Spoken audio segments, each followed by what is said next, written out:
الحمد لله الذي أوضح الطريق إلى سبيل المهتدين وسهل منهج السعادة للمتقين وأبصر بصائر المصدقين بأنواع الأحكام والحكم في الدين ومنحهم بأسرار الإيمان واليقين.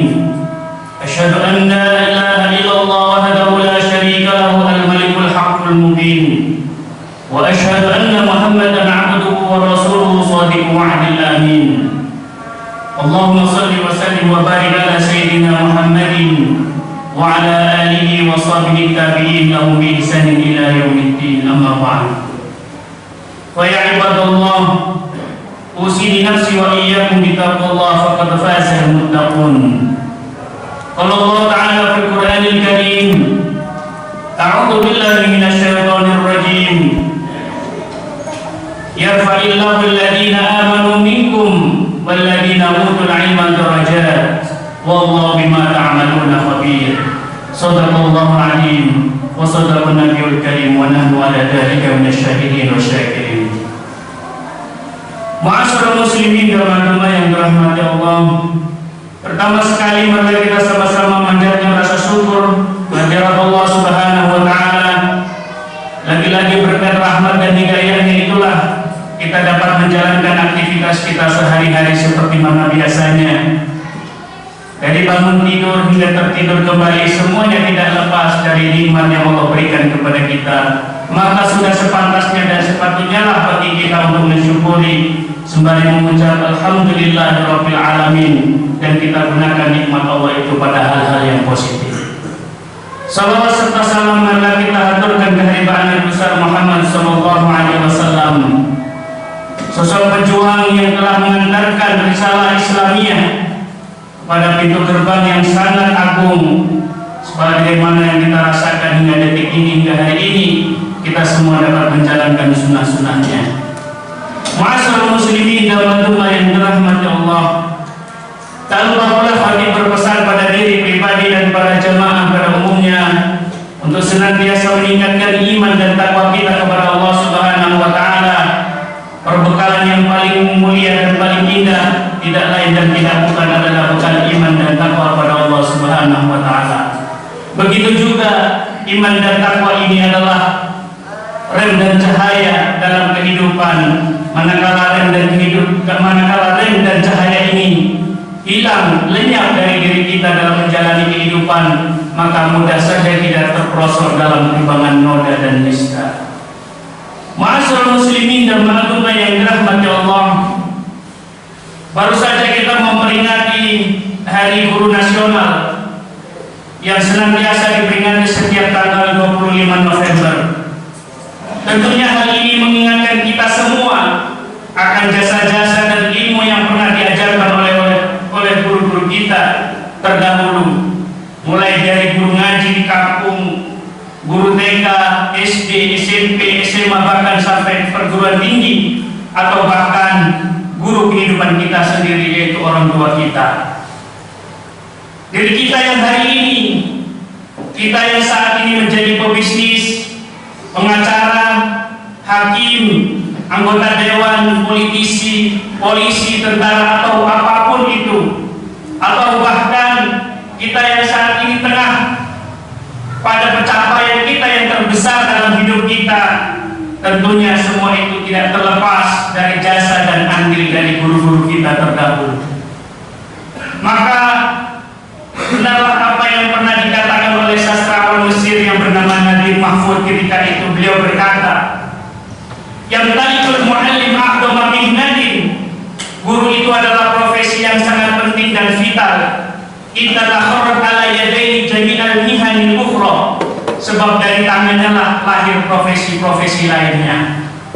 Ma'asyiral muslimin dan umat yang dirahmati Allah, dalam bukunya yang berjudul The Republic, seorang filsuf Yunani bernama Socrates menyebutkan bahwa dua profesi yang sangat dimuliakan orang-orang ketika itu, yakni sejak 2000 tahun sebelum Masehi. Apa dua profesi itu? Yaitu guru dan anggota dewan atau anggota parlemen ketika itu. Alasannya adalah guru bertugas menyiapkan generasi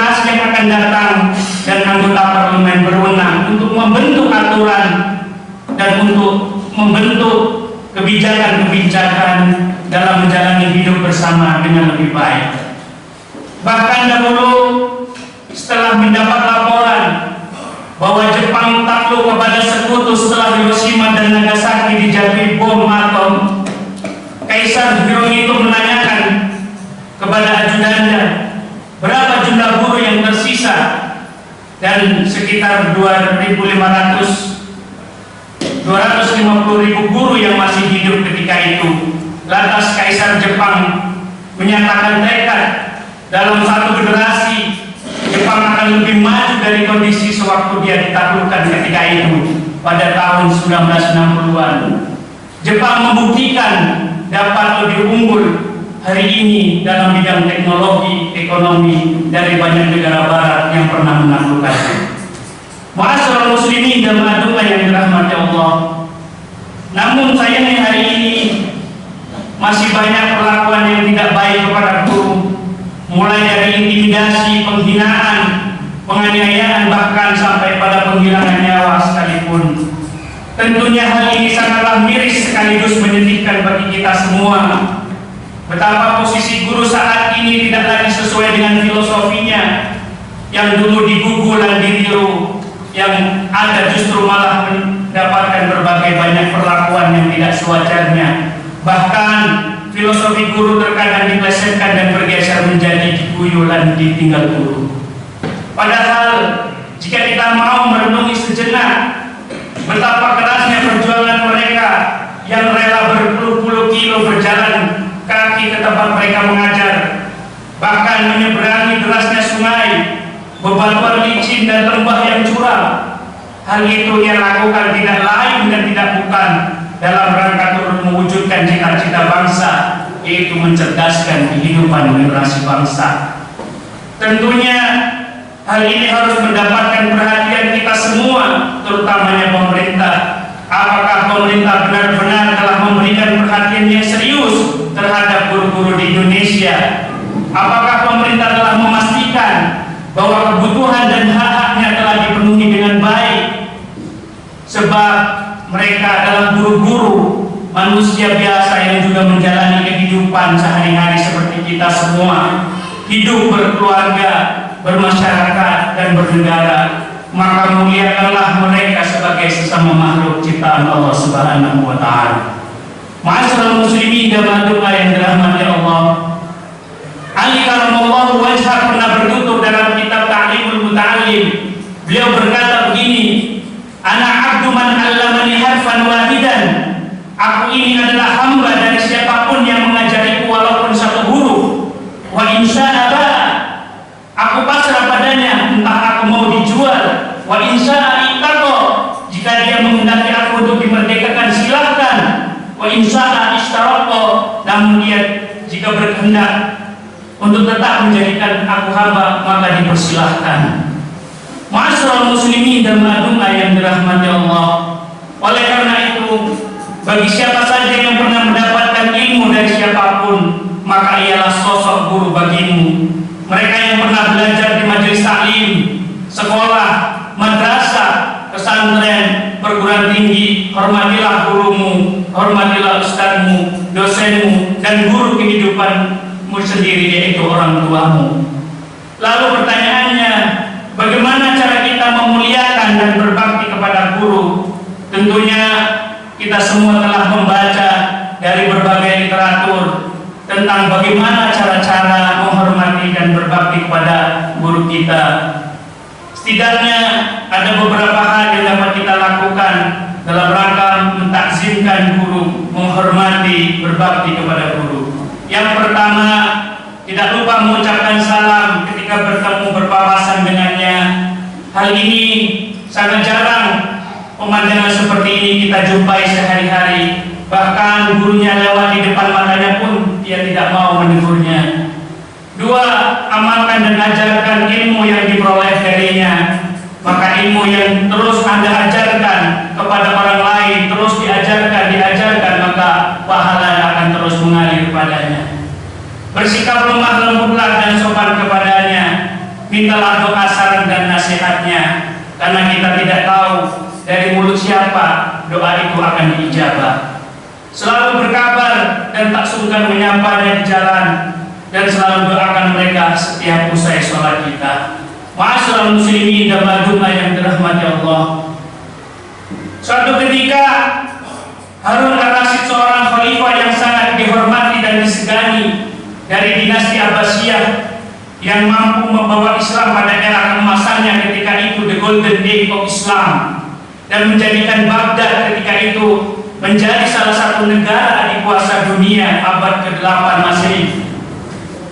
Suatu ketika Khalifah meminta Imam Malik bin Anas, yaitu pengarang kitab Al-Muwatta sekaligus guru dari Imam Asy-Syafi'i, ia untuk datang diundang ke istana oleh Harun ar-Rasyid dalam rangka untuk membacakan kitab yang dikarangnya, yaitu Al-Muwatta. Lalu Imam Malik berpesan kepada utusan istana ketika itu. Dia berkata kepada utusan sang khalifah, apa katanya? Innal ilma yu'ta wa la ya'ti. Ilmu itu didatangi, bukan mendatangi. Akhirnya pesan ini disampaikan kepada khalifah, dan sang khalifah sangat malu atas teguran dari Imam Malik ini. Hingga akhirnya sang khalifah datang sendiri ke majelis Imam Malik itu. Itulah beberapa etika, akhlak, betapa penguasa ketika itu menghormati guru, menghormati ulama. Mudah-mudahan Allah Subhanahu wa taala jadikan kita, anak-anak keturunan kita, orang-orang yang cinta ilmu dan Al-Qur'an. Dengan begitu keberkahan akan terus-menerus mengiringi hidup kita. Amin ya rabbal alamin. Barakallahu li wa lakum fil Qur'anil Karim wa nafa'ani wa iyyakum bima fihi minal ayati wa dzikril hakim wa taqabbal minni wa minkum tilawatahu innahu huwal ghafurur rahim.